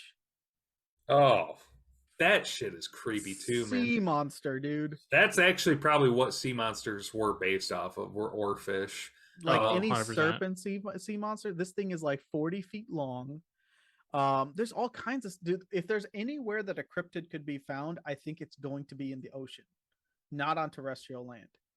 It's going to be in the ocean, and it's only going to be a cryptid because we've never come across it. Have you seen the video from the oil drilling Mhm. place where they had this giant, like it was like it was not exactly an octopus, but it was more of a like a jellyfish that's tendrils went like all the way down past where the camera could see. So it was like 40 feet tendrils. Like it Yeah. had these like weird like crustacean style arms on it. Like, oh my god, dude. Well, because there is a large jellyfish known as a man of war. That's just a large in size though. It doesn't get very long or Right. anything like that. Yeah. So jellyfish are terrifying to me because you'll never see them until it's too late. So I can't remember what it's called, and I was just trying to look it up, but I can't find it. So there's the oarfish, right? There's also a type of jellyfish, and they cluster into a long like ribbon, uh, and all their tentacles hang down, and they do it because you're more likely to catch something if you're basically casting a net, right? So if you're a long ribbon, and yeah, they'll stay together, and they found them to be like 20-40 feet long. Of these, they're individual jellyfish. They're not very big, but they glue themselves together basically, and that could be another thing that you would see and be like, that's a sea monster, like a sea serpent, you know what I mean? There's a lot of stuff in the ocean that could be like, I doubt they came into contact with like anglerfish, like oarfish probably because they do tend to surface once in a while. Yeah, I think it's for breeding they do For that. breeding, they come back up. But like even something like a sperm whale, right? A sperm whale is a gigantic animal with teeth, and if it wants to, it will fuck you up. So you literally are faced off with these animals, and things like when you come across the giant squid, you Oh realize, yeah. yeah, you understand what a kraken is when you see what a giant squid can be. And all the specimens that we have are technically smaller iterations of what it could be at full size, which is a squid with the eye the size of a plate, like a normal dinner plate, and then tendrils that'll go off for 40 feet. So if you, their suction cups are basically, imagine you have like just a glass. Each one of those suction clubs is just a glass, and it just gets onto you, and each one of those has their own set of things that'll inject into you. Like, no, absolute terror. It's crazy that we knew of the existence of giant squid and colossal squid before we actually even really saw one. And it was just because we looked at dead, like, whale bodies, and we saw the suction cups. And we knew that that's what they were eating, was squid. But we were like, that ain't... we're gonna need a bigger boat. Get the bigger boat, Johnny. Yeah, no, that ain't no regular squid. Like even like small size squid can take a chunk out of you. Have you seen those? Like the Japanese, they hunt for these red squid. Yeah, those are pretty big, actually. Yeah, man, Yeah, those are pretty big. they're about like yay big, but they will take a chunk out of you if you're not careful. The hooks that they use for catching squid is basically just barbed wire wrapped around a single piece of metal, and they're just hoping to snatch anything that comes close to it. So I got a crazy story. I was watching one of those like medical shows one time, And people fish for squid in the U.S. There's certain areas that you can catch them. This guy had that squid lure that you're talking about, right? Um, he went back to cast, and that lure went down somebody's throat. What I mean, this is like the only time this has ever happened, but it actually happened. There's X-rays and everything. So that's just My death God. then. Like, I don't remember if the guy survived or not, but how do I you survive? remember It went down your throat. It's big enough to where it lodges. You can't breathe. You can't pull it out because all the barbs are facing upward. Like, I can't even imagine. Ugh. no, no, put me in the Iron Maiden any day. I don't want anything to do with that. Yep. Jesus Christ, It dude. goes down, but it doesn't come back up. Which I was actually Never. watching a little documentary on torture, speaking of Iron Maiden, and it actually wasn't something that immediately killed you. What got you is when you started to get fatigued and you leaned forward or back. That's when like you would start to get impaled. Like there was enough space that it was only going to slightly pierce you. I'm assuming you died from infection before you died from the actual. Oh no, you died from bleeding out. Oh, did you? Was it sharp enough to actually impale you? Yeah, to a point because people would get fatigued. There was only a little bit of room side to side that you could lean and move. But the rest of it, like if you started to slump down, like you're getting impaled. Hmm. But speaking more of the cryptids, two of the animals that I found that I like you would think would be cryptids but are not. One is a jerboas. A Uh, what? it's a jerboas, and then basically it's a tiny little kangaroo bunny mouse, I've seen those. and They're it's fucking adorable. adorable. It takes They are dust baths like a adorable. chinchilla. But then The the other one that I would 100% be convinced it was a cryptid if I wasn't literally looking at a picture of one is a saber-toothed deer. Yes, that's in. Is that in India yeah, we or have those. Mongolia or something like that? We have Yeah. those in Asia. Yep. Yeah, man, saber-toothed deer. This thing looks like it should be a cryptid. This thing is a straight up normal animal. Look up a shoebill stork. Oh yeah. It's the I'm Those most things also are. looking at one of terrifying. those. They They're are aggressive terrifying. too. Yeah. They will. They are terrifying, dude. You look at them one straight up, it just looks like it's just waiting. It's the most predatory looking bird I think I've ever seen, and it's a stork. And it has this call that is so terrifying that it sent chills down my spine. Like I couldn't. Oh my god, the shoebill stork is definitely one of those animals that I don't want anything to do with. So another one of the animals that I found that's another type of bird that looks literally like it came out of the dinosaur era. They live in the African grasslands as a secretary bird. Oh man. Those things are aggressive too. This thing looks like it will mess your day up. It would. It messes snake days like cobras. It attacks cobras or some of the bigger snakes in the Sahara or whatever. I don't know. But I've seen them. They stomp them out, man. Bro, that is They a don't care. fancy freaking bird, dude. That's like the royalty of birds. Jesus Christ. Like it's either that or the peacock. I don't know which one because like it's got a literal crown on its head. Like there's just some animals out there that just punch above their weight class, and that's just what they do. Like a mongoose, it actively hunts cobras. Oh yeah, dude. It does not give a fuck. It's like a mongoose and a honey badger, dude. If they ever mated to create a super badger, fuck. That would be horrible for us. And we see them all the time in South India because they're always out hunting for snakes. And we just leave them be because they do not care about how big you are. They don't care about what kind of threat you could be. They'll just charge at you. Just call it a honey goose. My honey goose, no. A honey goose. Trying to think of other things that seem like they shouldn't exist. Okapi is kind of weird. Like a zebra giraffe in Africa. That was a weird one. I about mean, a in all liger? Is a liger a man-made cryptid? Yeah, well, yeah, pretty Yeah. much. I mean, in all reality, something that probably you think shouldn't be a real thing is a Komodo dragon. Yeah, biggest lizard in the world, right? Yeah. That's pretty strange and scary to think about.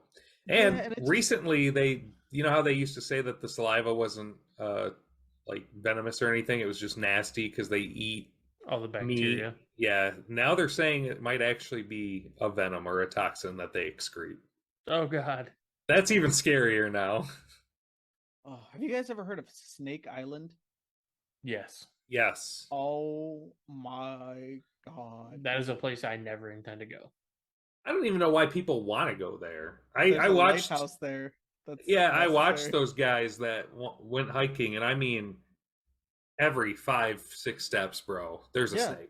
Snake, snake, snake. Yeah, I mean, and at that's a the point, thing. the snakes have to be cannibalizing each other, right?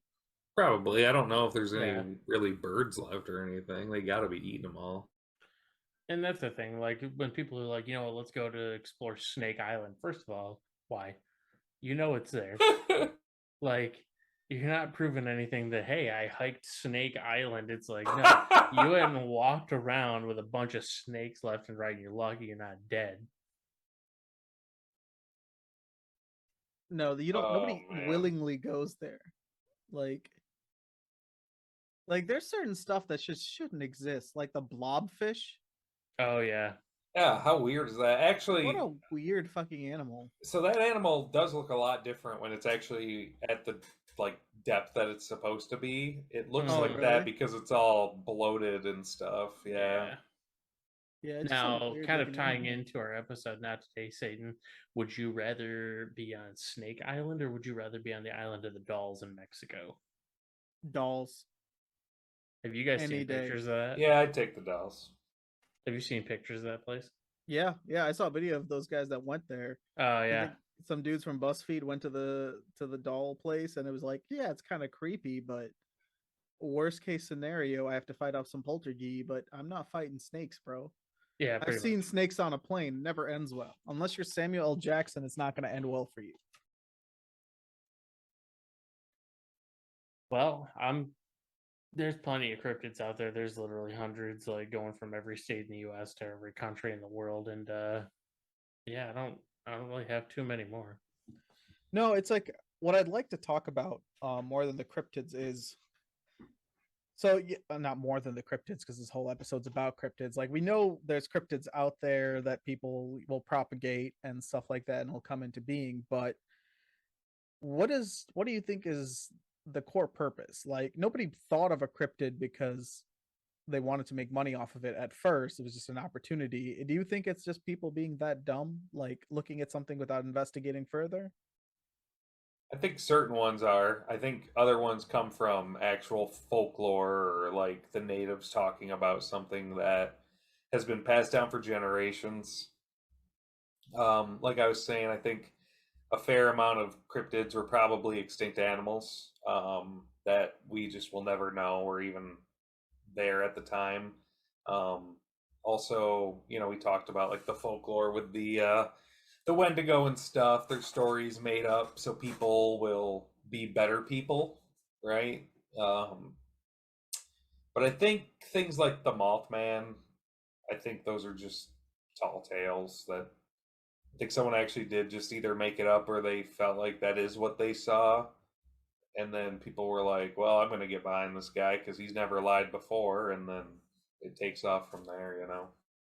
Yeah, I think especially with Mothman and stuff, when you look into it a little bit more, like, so one of the things that was like, oh, red eyes, like what would have red eyes? When they look at it, like owls, like especially, I think it's like the big horn owl, which is like the biggest owl species in North America, like Great horned owl, but yeah. great horn, yeah, great horn owl. Like when you shine a light on their eyes are red. So I mean, it makes sense. All of this stuff, like, we're not here to destroy your guys's pleasure into looking at cryptids and belief in cryptids. We just want to give you some plausible answers on why we think it's bullshit and why Well, and that's just the way it is. Like, and it's a myriad of things. It's like it could be stemming from ancient traditions passed down orally from like Native Americans, cultures that use them to explain things. Like I said, it's kind of a really, really fine line between cryptids and mythology sometimes, or a mythical creature. Or sometimes, I mean, people are fascinated by the occult, the unexplainable, things that go bump in the night. Like we just have this innate morbid curiosity that I think fuels some of this, that people would have just kind of come up with these stories or these ideas anyway. But then also just events that people couldn't explain, whether it's a natural event, or one of the ones that popped into my mind while we were talking was in France. I don't know if you ever heard the story of La Bête de Gévaudan, which is essentially the tale of the beast of Gévaudan. Blah blah blah blah blah blah. Yeah, it's French. We don't trust anything that the French say. That's fair. I'm French. I'm It hurt. sounded like you were talking with Dracula teeth when you said that.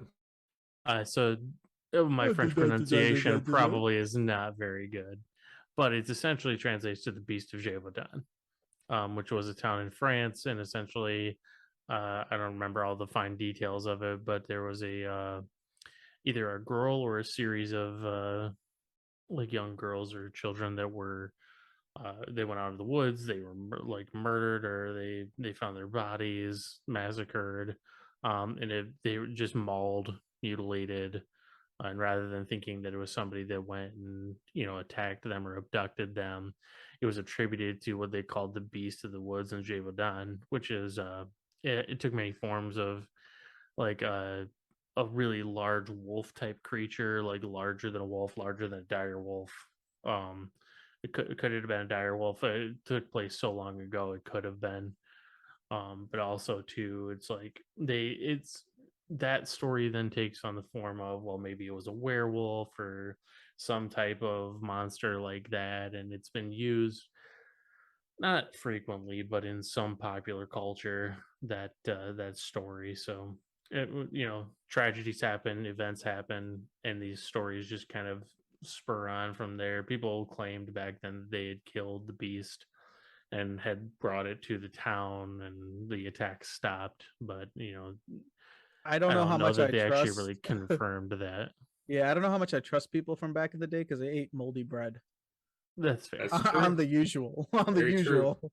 So there's a lot of early society that was just high on hallucinogens from all the mold they were eating from their bread Yeah, before they man. understood. So Yeah, and then syphilis and mermaids. So don't bring that up. Please never bring that up again. I don't ever want to hear about it. I'm scarred. Fuck those dudes and what they're doing. But as a segue to that, so that we base all these cryptids on old folk tales and stuff that have come in. How about the new stuff that comes into play? So recently we've dealt with Slender Man, and it's something that I want to talk about is when does it become a cryptid versus when is it just a folk tale? Or Siren Because Head. oh yes, yeah. There's all kinds of new ones that are coming out that people believe in. I mean, two girls tried to kill their friend over Slender Man, and it was kind of bananas, but that did happen in real. That's something that we had happen in the real world, not in a movie. So, like, Well, is Slender Man a cryptid? well, I would say that like we were talking a little bit before the podcast today that at least in my opinion, um, all cryptids are a form of an urban legend or some type of legend, whereas not all urban legends are cryptids. And then it's finding that line of differentiation in between the two. So for me, a cryptid, most of them you think it could be a humanoid type deal, but usually it's very animalistic, or it's, even if it's bipedal, it has very animal nature to it. Slender Man is more of a, whether people describe it as a paranormal entity or like an extraplanar entity, the Slender Man. And then if I'm not mistaken, those legends and things didn't really start coming around until people started playing the Slender Man game. Like, if I'm not mistaken, that's kind of what started everything. Siren Head, a little bit different story. I don't know too much about Siren Head, so one of you guys can take that one. But um, to me, they're stories that start out from pop culture, at least in our day and age now. They kind of take on a life of their own of, oh, well, it could be an urban legend of Slender Man's real or something like that. But to me, cryptid, especially because the study would be a cryptozoology, like the zoology part to me, I don't know, at least when I think of a cryptid, it's a type of like an animal or an animalistic type of creature. Um, Less of a humanoid type So creature. in that sense, then are aliens considered cryptids or are they folktale? No, I wouldn't consider aliens a cryptid. I mean, I would consider them like a phenomenon. A lot of people actually throw them in with paranormal, just of things that they can't explain. Um, just like there's debate on whether like a banshee would be considered a cryptid or not. And it's described as a wailing woman. There's also the story of like La Llorona in Mexico, which is another wailing woman story, like a banshee, more of a paranormal story. So I mean, there's a it's really hard to differentiate, but I would say that the general trend we see is it's more of a creature basis for like a more animalistic style creature to be defined as a cryptid. Yeah, I mean it makes sense because we deal with stuff that like it's on the edge of fantasy with this kind of genre versus what's actually plausible in real life. Like people Yeah, talk about werewolves and stuff, and werewolves as a basis seems ridiculous, but then you watch videos of people with rabies and you Yep. understand that hey, this could be not a hairy person transforming into a wolf as much as somebody turning more into a dog or more into some rabid animal that would attack anything that it feels threatened by right. or wants to. So The there's only hole in that plot hole is people that have rabies have an extreme thirst, so they go to water, yet water is supposed to be like the antithesis to werewolves. no, they don't go to water. Rabies hate water. The rabies virus hates, so when people get rabies, they actually don't, they hate water. They have a fear of water that comes over them. Oh yeah, I think you're right. I'm thinking of Yeah. EHD. EHD, the deer go to water. Yeah, yeah. So rabies is a Yeah. weird disease where it's just you hate water, you just your body almost rejects it and it becomes something that they don't want, and it's a weird little side effect. I don't know if it has to do with how the virus actually procreates in the system, but just the idea of a virus in your body then takes control of, almost like a zombie, like it takes control of what your wants, needs and everything's are, and then you're now no longer in control.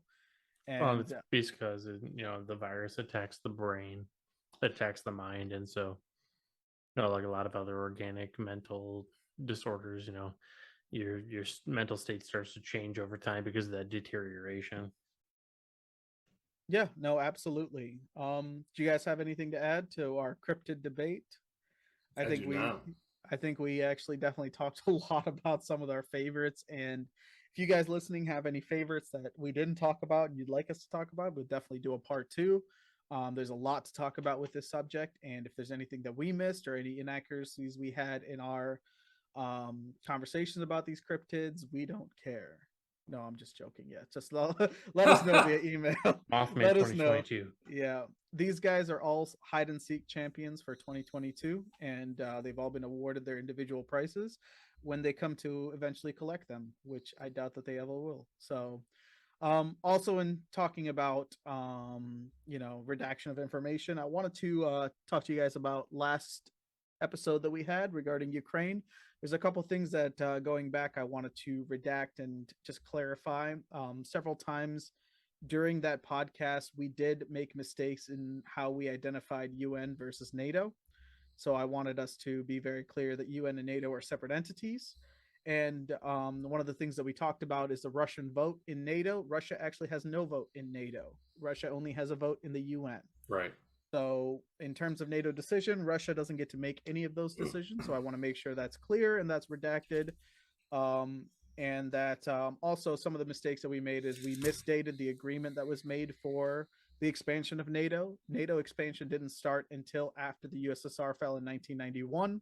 This was not a World War II agreement. This was a 1990s agreement that was made. So, less than 30 years ago. So, that's my redaction stuff that I figured out when I was listening to the podcast and just taking notes for myself to see if there's anything that needs to be corrected. So take it away.